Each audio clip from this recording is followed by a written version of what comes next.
I didn't shout when my brother looked me in the eye and told me I was done.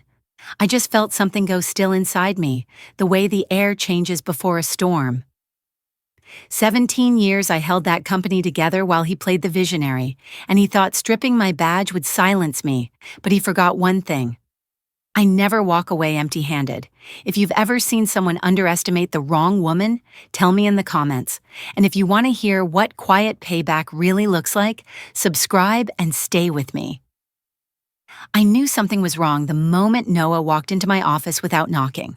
He stood there like he owned the air itself, shoulders squared, chin lifted, rehearsed confidence dripping off him. I'd seen that look before, usually on men who believed a suit could hide the fact that they were in over their heads. But I didn't move. I didn't even look up right away. I finished signing the last approval on a vessel rotation form, set my pen down, and only then did I meet his eyes. "We need to talk," he said, and even then he wouldn't hold my gaze. His fingers twitched like he was waiting for someone else to deliver the blow. "Then talk," I said. My voice was calm, flat, the same tone I used during storm season crises when everyone else panicked.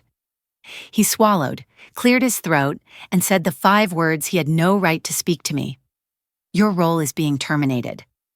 No explanation, no warning, no gratitude, just a verdict spoken by a man who didn't understand the weight of the job he was stealing. For a moment, I simply stared at him, trying to reconcile the boy who used to follow me around the docks with this man who couldn't meet my eyes while firing me. "You're kidding," I said finally. "No." He shifted his stance, trying to mimic authority. "The board agreed this is the right direction. Fresh energy, leaner leadership." I let out one breath of disbelief. "The board you reshaped 6 weeks ago?" He didn't answer. He didn't have to. The silence was loud enough. Over his shoulder, I saw an assistant lingering awkwardly in the hallway, clearly summoned to escort me out the moment Noah was done gutting me. A humiliation ritual dressed up as a leadership decision. I stood slowly, deliberately, letting him feel the weight of my presence, the presence he depended on for 17 years without ever giving it credit. "You're firing the person who kept this company from sinking every time you missed something obvious," I said. His jaw tightened, but he didn't argue. He didn't dare. "You've been here a long time, Stella," he said, forcing soft concern into his voice like he thought I'd break down. "But it's time for someone with a modern vision." "Someone like Tristan Cole," I said quietly. That made him flinch. Tristan, the consultant with shiny presentations, vague promises, and a resume built on companies that mysteriously collapsed after his efficiency reforms. "He understands growth," Noah snapped. "He understands how to drain a company and walk away before anyone connects the dots," I replied. He took a step closer, lowering his voice like he thought it would intimidate me. "Don't make this harder than it needs to be." "You already did," I said. I picked up the only thing I cared to take, a worn photo of my mother standing at the original pier, one hand resting on rope coiled at her feet, the harbor fog behind her. The woman who taught me real leadership doesn't announce itself. It shows up before dawn and gets the work done. I slipped the photo into my bag and faced him fully. "You have no idea what you've just done." He opened his mouth to speak, but I walked past him before he could. If he'd looked closely, he might have seen it, the quiet, steady certainty behind my eyes. Not panic, not defeat, just the knowledge that he had removed the one person holding up the walls. And I knew something he didn't. When you pull out the wrong beam, the whole structure eventually learns how heavy it really is. I didn't cry when I walked out of that building. I didn't even look back. The air outside hit me like a reset button. Cold, sharp, clean. Nothing like the recycled air in the conference rooms where Noah pretended he knew what he was doing. I crossed the parking lot slowly, not because I was unsure, but because there was something strangely satisfying about taking my time while the company inside scrambled to pretend it didn't need me. My car door groaned a little when I opened it, the same familiar sound I'd heard every morning for years, and I placed my bag on the passenger seat. The photo of my mother slid halfway out, her face caught in mid-smile, wind pushing her hair across her forehead the day the first shipment under our family's banner came in. I sat for a second, hands still on the steering wheel, letting the silence settle. Then I lifted my eyes to the harbor across the water. From this vantage point, the cranes at Pier 12 and 13 stretched tall against the gray sky. Quiet, unbothered giants that never cared who sat in the CEO's office. They had stood long before Noah ever touched a leadership badge. And for the last 5 years, they had belonged to me. I didn't buy that land because I expected a fight. I bought it because I understood something Noah never would. Power isn't always loud. Sometimes it's buried deep, written into contracts, tucked behind shell corporations, waiting patiently for the day someone mistakes silence for weakness. I started the engine, rolled down the window to feel the sting of the salt air, and drove home behind a logging truck that seemed in no hurry at all. When I pulled into my driveway, the porch light was on even though the sun was barely setting. My mother always forgot to turn it off in the daytime, a habit she picked up after Dad died. She worried about people tripping, even people who didn't live here anymore. She was sitting on the porch steps with a wool blanket over her lap, sipping something from a chipped mug I recognized from my childhood. "You're home early," she said, not surprised, not confused, just aware. Mothers always seem to know when the earth has shifted beneath your feet. I sat beside her, the wood warm under my palms. "Noah fired me," I said. The words fell flat between us. She didn't gasp or clutch her chest. She simply nodded once, slowly, like she'd been expecting this chapter to arrive. "He's been afraid of your shadow for a long time," she murmured, afraid people would realize who really ran things. I didn't respond. I didn't need to. The truth sat between us like an old friend. She passed me the mug and I took a sip. Cinnamon tea, bitter and warm, the kind she gave me when things hurt more than I wanted to admit. "What will you do now?" she asked. I looked past her, past the yard, to where the bay opened like a steel-colored mirror.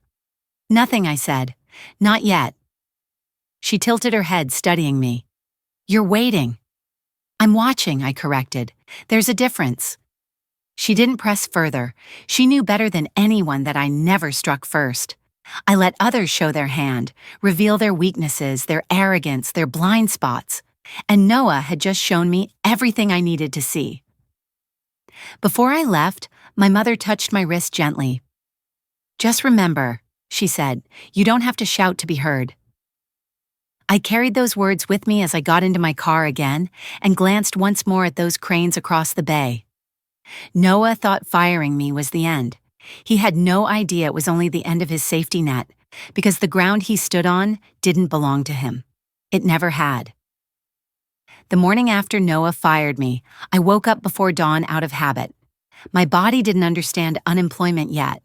It still thought the world would fall apart if I wasn't already reviewing port schedules by 6:30. But instead of grabbing my laptop, I made coffee and stepped onto my porch, letting the cold air slap me fully awake.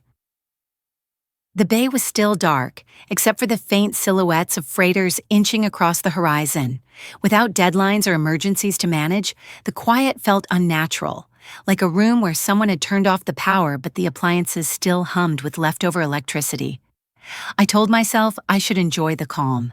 I had earned it after nearly 2 decades of keeping Pacific Meridian's operations from imploding every time Noah missed something obvious. But calm has a way of turning into unease when you know the people you left behind are working under someone who values shortcuts more than safety. My phone buzzed at 7:13, a message from Rhea, one of the most dependable dock supervisors I'd ever worked with. She didn't waste time with soft landings. New consultant already cutting shift rotations without clearance. Safety.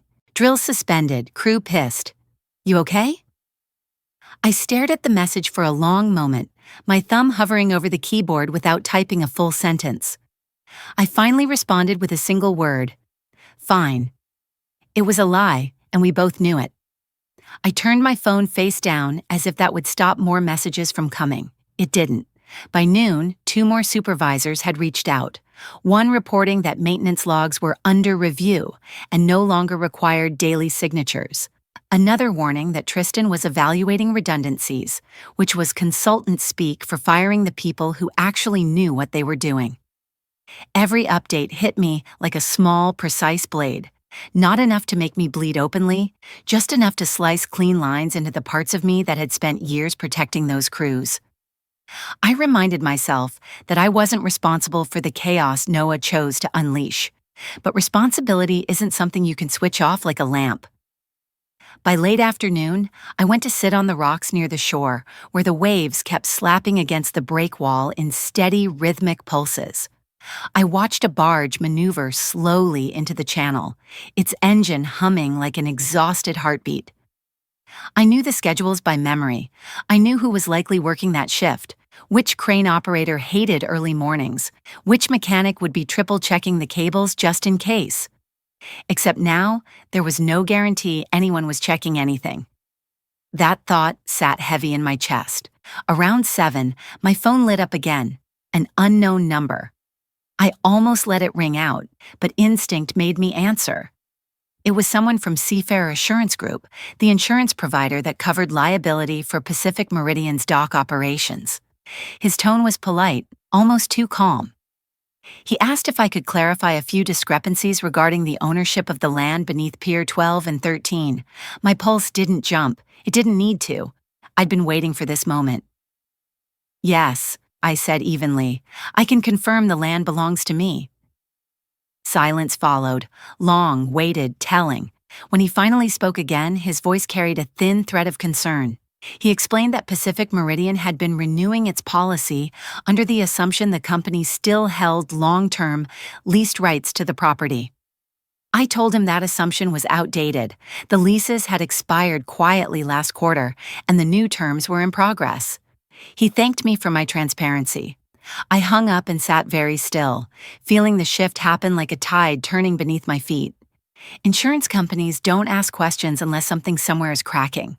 And if they were calling me, it meant Noah's structure, his shiny, consultant-polished facade, was beginning to wobble. That night, messages from the docks came in faster, missed deadlines, misrouted containers, a near miss involving a crane that hadn't been inspected. I read every message in silence, knowing these fractures weren't accidents. They were consequences. Noah thought firing me would give him room to run his vision unchallenged. What he didn't understand, what he never understood, was that vision means nothing without stability. And I had been the only stability he ever had. Now that I was gone, he was about to learn how fast a foundation erodes when the wrong hands start pulling out the supports. 2 days after the insurance call, the silence from Pacific Meridian felt less like avoidance and more like strategy. Noah didn't reach out, not even to send a performative follow-up pretending he cared about continuity. Tristan didn't contact me either, which told me something important. They were scrambling. Men like them only stay quiet when they're busy trying to bury something. That quietness didn't soothe me. It sharpened me. I'd been in logistics long enough to know when something was moving beneath the surface, subtle as a current pulling a ship off course. So instead of waiting for the next shoe to drop, I went looking for the pile they were hiding. The county records office wasn't impressive. Just a squat brick building near the courthouse with buzzing fluorescent lights and a clerk who looked like she'd seen every kind of secret pass through those doors. I told her I needed to review property filings near Pier 12 and 13, said something about wanting to verify zoning overlaps. She barely glanced at me before handing over a login slip and pointing me to a dusty terminal. I typed in the coordinates. Nothing unusual came up at first. Routine maintenance filings, infrastructure updates, a few transfer notices from last year.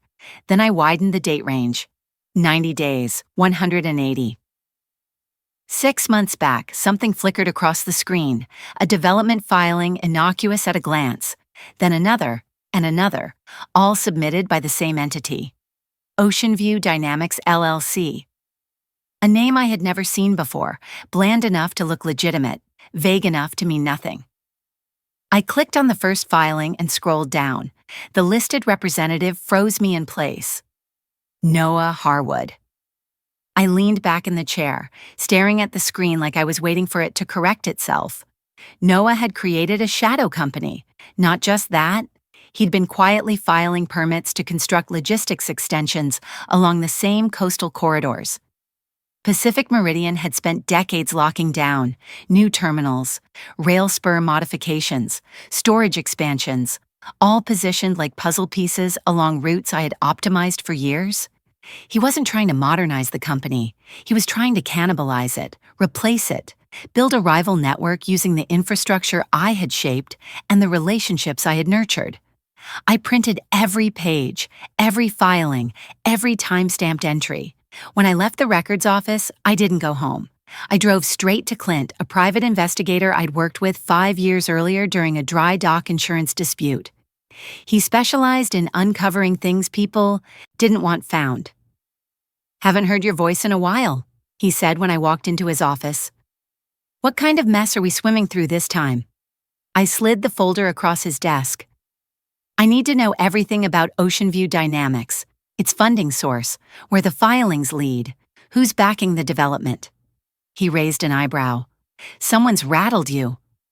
"Not rattled," I said. "I just want the truth mapped out." He grinned. "Truth usually adds up to a hell of a bill. Then make it worth it." A week later, he called me back in. His office smelled like stale coffee and printer toner, exactly what I expected from a man who treated investigations like a blood sport. He handed me a thumb drive without ceremony. "You'll want to sit down," he said.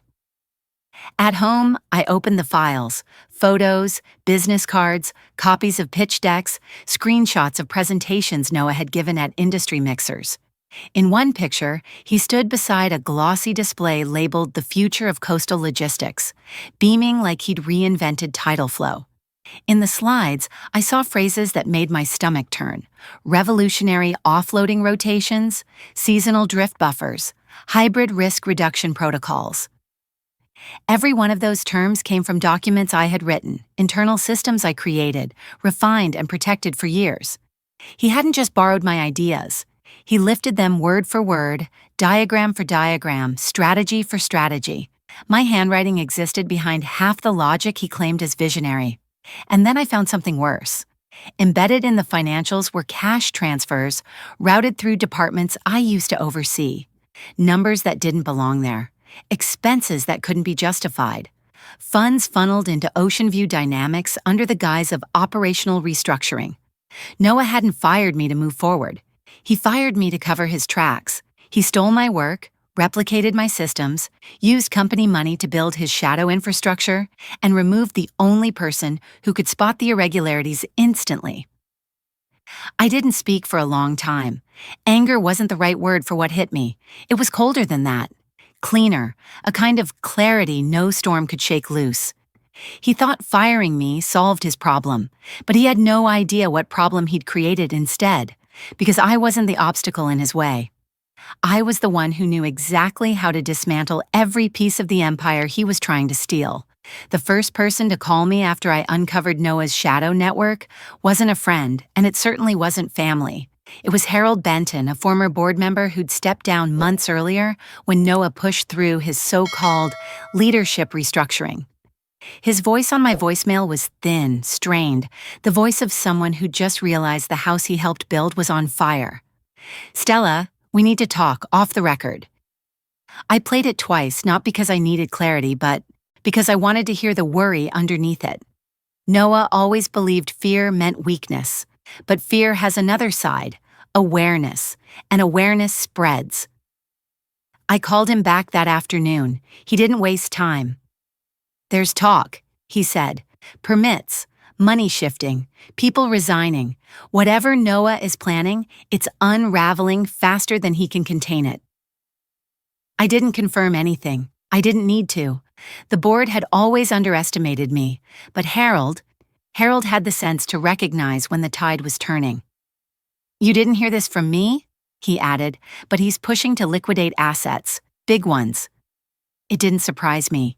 He needed cash to keep his shadow operation alive, but it also meant he was desperate, and desperate men make mistakes large enough to expose.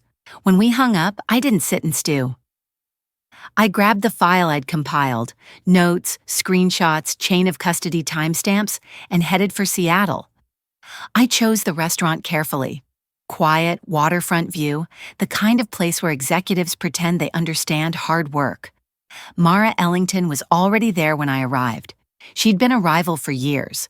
Horizon Coastal Logistics and Pacific Meridian had circled each other like wolves, fighting for the same territory but respecting the other's bite. Yet when I sat across from her, she looked less like competition and more like someone who understood the cost of incompetence at the top. "You didn't come here to reminisce," she said, folding her hands on the table. "What's going on?" I told her everything. Not with embellishment, not with theatrics, just the truth, the kind that stains everything it touches. Her expression didn't change while I spoke. If anything, she grew more still, more focused. When I finished, she leaned back slightly. "He's using your systems," she said, "replicating what you built."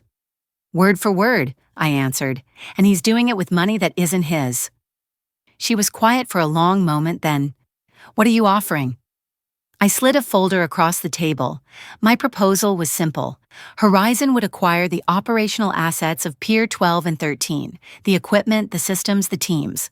I would lease the land to them long-term at market value. They would keep the workers, restore the safety protocols, stabilize the routes I spent years perfecting. "You're not interested in revenge," she said. It wasn't a question. "Revenge doesn't rebuild anything," I replied. "I want the right people in the right place, and I want this region's maritime backbone protected from idiots playing CEO." She smiled, small, sharp. "And you?" "Operations director," I said. "Quiet authority, real work, no spotlights." Her hand extended across the table. "You've got yourself a partner." We shook on it, one of those rare handshakes that actually means something. When I drove back home that night, my phone buzzed nonstop. Crew members, supervisors, mechanics, people I hadn't heard from in months, all asking the same thing. Should we stay or should we jump? I never told them what to do. I didn't need to.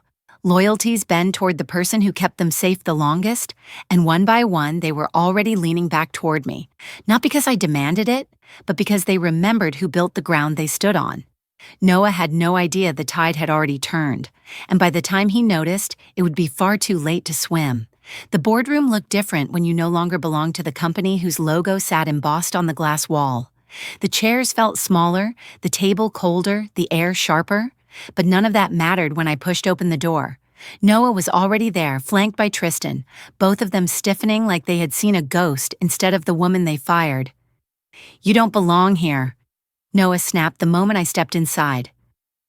I ignored him and placed a thick folder at the center of the table. The board members glanced at one another. Some recognized me with guilt, others with relief. They thought this meeting was about urgent financial considerations regarding terminal assets. They had no idea they were about to learn why their CEO looked like he hadn't slept in days. "Before you proceed," I said, "you should all see what your CEO has been doing behind your backs." Tristan tried to intercept the folder, but I slapped my hand over it. "Sit down," I said quietly. My voice wasn't loud, but the tone cut through him like a wire pulled too tight. He obeyed. One of the older board members, a woman with silver-streaked hair named Evelyn, opened the first page. Her eyes widened. "What is this?" "Permits," I said, "filed by a shell company called Ocean View Dynamics, run by your CEO." The room shifted. Papers rustled. Someone muttered a curse under their breath. "That's not illegal," Tristan barked, but even he didn't sound convinced. "It is," I said calmly, "when the permits are for a competing logistics network built entirely on stolen company systems." I nodded toward page 4. "See that? That's my operational framework. Copied, pasted, repackaged." One board member flipped to another page. "This is identical to the safety matrix Stella wrote after the North Bend incident." "Of course it is," I said. He never understood enough to write his own. Noah pushed his chair back violently. "She's lying," he shouted. "This is all taken out of context." "Then explain the financials," I said. "Show them where the money went." That froze him. Everyone looked at him, waiting. I leaned forward slightly. Tell them how you rerouted operational funds into your side project. Tell them why you needed me gone before someone spotted the discrepancies. Silence, thick and ugly. It spread across the room like smoke. I reached into my bag and pulled out a second folder. And since you'll probably try to paint this as a misunderstanding, I added, here's Horizon Coastal's formal acquisition offer for terminal operations. Every head lifted. They are prepared to purchase the operational assets of Pier 12 and 13 immediately. They will retain workers, restore stability, and operate the terminals under a long-term land lease with me. You? A new board member said, choking on the word. You own the land? I have for 5 years, I replied, meeting each of their eyes steadily. The old lease expired last quarter. The new one is filed at full market value. Evelyn exhaled sharply. This changes everything. Tristan leaned toward Noah. Say something, he whispered. But there was nothing left to say. Not when the board had proof, not when the financials incriminated him, not when I had already secured an alternative future for the entire operation he was trying to gut. Then my mother, seated quietly along the wall, the board invited her when things became unstable, finally spoke. Noah, she said softly, the way a parent speaks before saying something that can't be undone. Did you really do all this? His face twisted, shame and anger weaving into something brittle. You always thought she was better, he said. You never believed in me. I believed in both of you, she replied, but only one of you earned that trust back. The vote took less than 6 minutes. Noah was removed as CEO. Tristan's contract was terminated pending legal review. The board accepted Horizon Coastal's acquisition terms. Noah stood, breathing hard, eyes red. You destroyed me, he whispered. No, I said softly. You destroyed yourself. I just stopped cleaning up after you. He walked out without looking back. When the room emptied, my mother placed her hand over mine. You didn't raise your voice once, she said. You didn't need to. I looked out through the glass wall at the harbor, cranes standing tall against the sky. Strength doesn't need volume, I whispered. It just needs leverage. 1 year later, I stood at the edge of Pier 13 with my hands tucked into the pockets of my coat, watching the morning sun lift itself over the water like it had all the time in the world.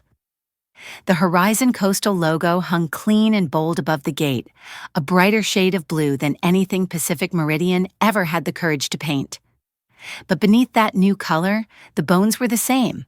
My bones, the ones I built through storm seasons, budget freezes, staff shortages, and every crisis Noah had never noticed until someone else fixed it. The cranes hummed a life as the first freighter eased toward the berth. The cold wind cut across my face, sharp but welcome. I'd forgotten how much I loved mornings like this, the ones where the harbor was still stretching awake, where the sounds were steady and grounding, metal groaning, rope whipping, seagulls arguing over nothing.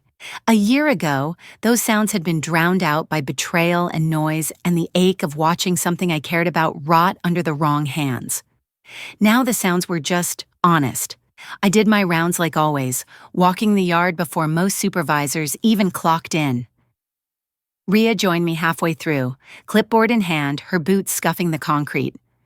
Dock 3's early by 20 minutes, she said, not out of worry, but habit. I nodded. Good, that means the captain didn't cut corners. Not anymore, she said with a small smile. Your protocols scare them too much.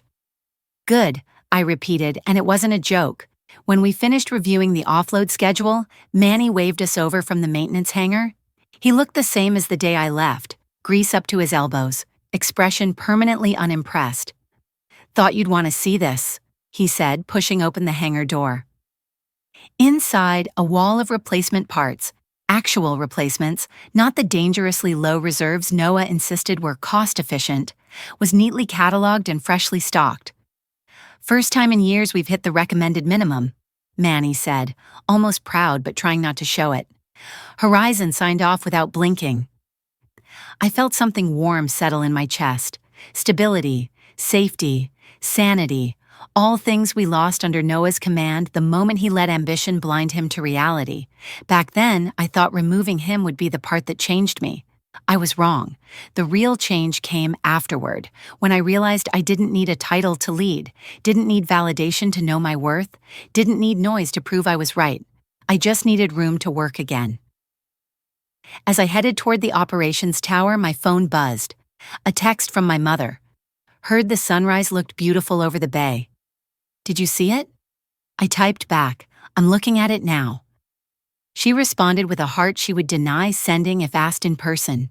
She came around slowly after the boardroom unraveling. She didn't gloat over being right about Noah, and she didn't apologize for missing the sign sooner. We were past that now. These days, she visited the pier sometimes, bringing thermoses of tea and stories about my father I hadn't heard before. Stories about how he struggled, doubted himself, made mistakes that never made it into company lore. Maybe that was her way of telling me I didn't need to be perfect to be worthy of the work. Horizon treated me differently too. Not as a savior, not as a threat, but as someone who understood the heartbeat of this place better than their own CEO did.